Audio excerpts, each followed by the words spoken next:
politics in England on the day of her death than when she ascended the throne. Charles V and Philip II grasped at universal dominion, but their strength became weakness, their achievements failures. On the other hand, see what has come from disaster. How bitter to John Robinson, William Brewster, and the poor people of Scrooby and Austerfield to be driven from home, to be exiles. But out of that bitterness has come the Republic of the Western world. Who won, King James or John Robinson and William Brewster? There is still one other point. You will notice that while the oppressors have carried out their plans and had things their own way, there were other forces silently at work, which in time undermined their plans, as if a divine hand were directing the counterplan. Whoever peruses the story of liberty without recognizing this feature will fail of fully comprehending the meaning of history. There must be a meaning to history, or else existence is an incomprehensible enigma. Some men assert that the marvelous events of history are only a series of coincidences. But was it by chance that the great uprising in Germany once lay unfolded, as it were, in the beckoning hand of Ursula Cotta? How happened it that behind the passion of Henry VIII for Anne Boleyn should be the separation of England from the Church of Rome, and all the mighty results to civilization and Christianity that came from that event? How came it to pass that when the world was ready for it, and not before, George Buchanan should teach the doctrine that the people were the only legitimate source of power? Men act freely in laying and executing their plans, but behind the turmoil and conflict of human wills, there is an unseen power that shapes destiny. Nations rise and fall, generations come and go. Yet through the ages there has been an advancement of justice, truth, right, and liberty. To what end? Is it not the march of the human race toward an Eden of rest and peace? If while reading this story you are roused to indignation, or pained at the recital of wrong and outrage, remember that out of endurance and sacrifice has come all that you hold most dear. So will you comprehend what liberty has cost, and what it is worth. The Story of Liberty. Chapter 1. John Lackland and the Barons. At the time when this story begins, there is very little liberty in the world. It is the 15th of June, and the grass is fresh and green in the Runnymede meadow, where the army of God has set up its encampment. No other army like it was ever seen. All the great men of England are in its ranks, the barons and lords, the owners of castles who ride on noble horses, wear coats of mail, and are armed with swords and lances.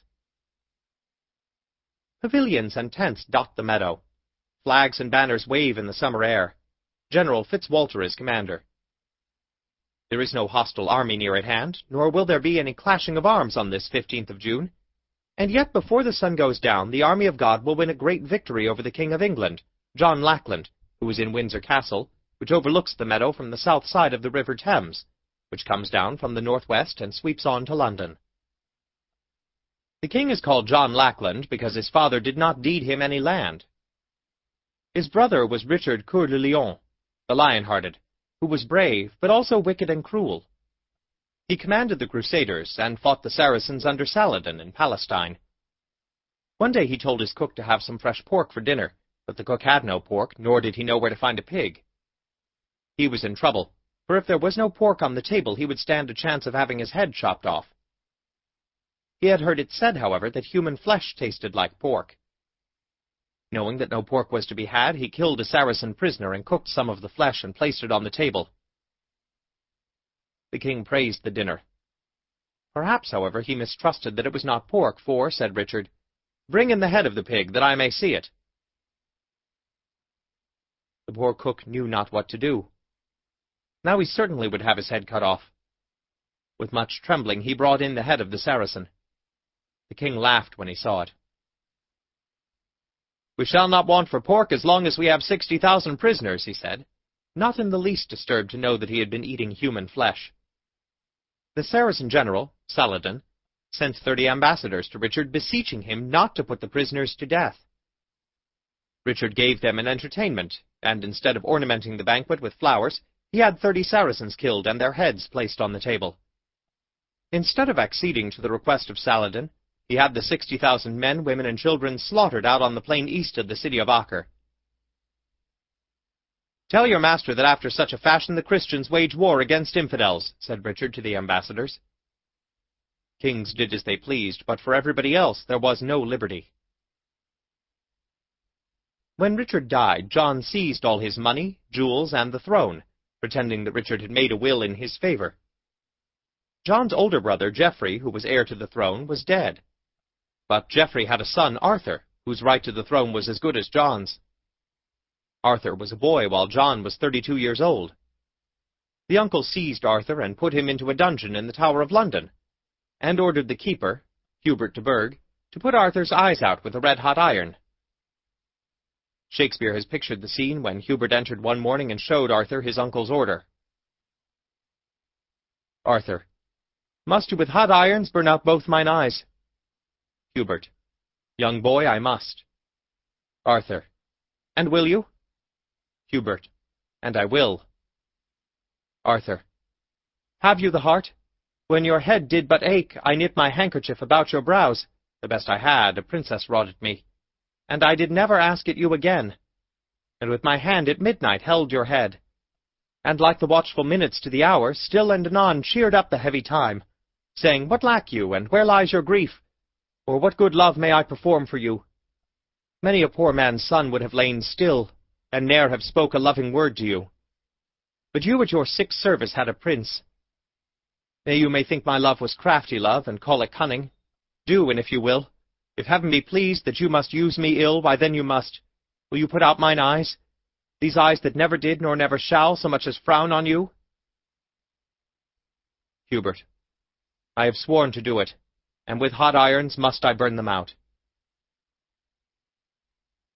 But he did not. Arthur was so affectionate and kind that Hubert had not the heart to do it. It is not certainly known what became of Arthur, but that John had him murdered is most probable. Before John seized the throne, he married a girl named Avisa, daughter of the Duke of Gloucester. But afterward he saw Isabella, wife of Count Lamarche in Normandy, and deserting Avisa, persuaded the foolish woman to leave her husband and marry him. When the Count and his friends flew to arms, he seized them, took them over to England, thrust them into loathsome dungeons, and starved them to death, while he lived in affluence in the castle at Windsor. There were rich Jews in London and Bristol, and John coveted their money. He seized them. "Give up your money, or I will have your teeth pulled, every one of them," said he. Most of them gave up their money, but one man resisted. "Pull a tooth," said the king. The tooth was pulled. "Will you give up your money?" "No." "Pull another."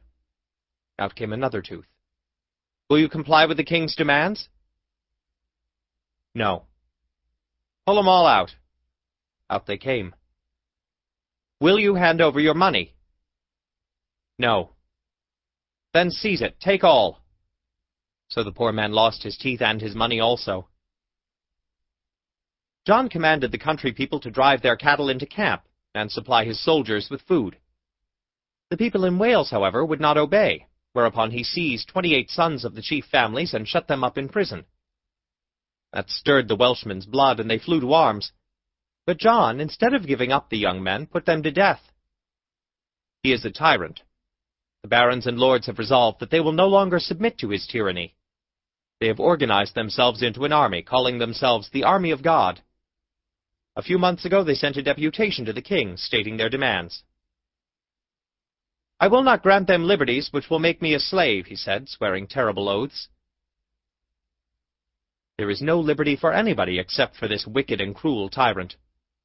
But his answer only makes the barons more determined. They resolve that if the king will not grant what they ask, they will secure it by the sword. John can swear terrible oaths and make a great bluster, but he is a coward, as all blusterers are, and turns pale when he finds that the army of God is marching to seize him. He sends word to the barons that he will meet them at Runnymede on the 15th of June, and grant what they desire. The barons have written out their demands on parchment. They will have them in writing, and the agreement shall be the law of the land. John rides down from the castle, accompanied by a cavalcade, through Windsor Forest, where the deer are feeding, and where pheasants are building their nests, and meets the barons on an island in the river.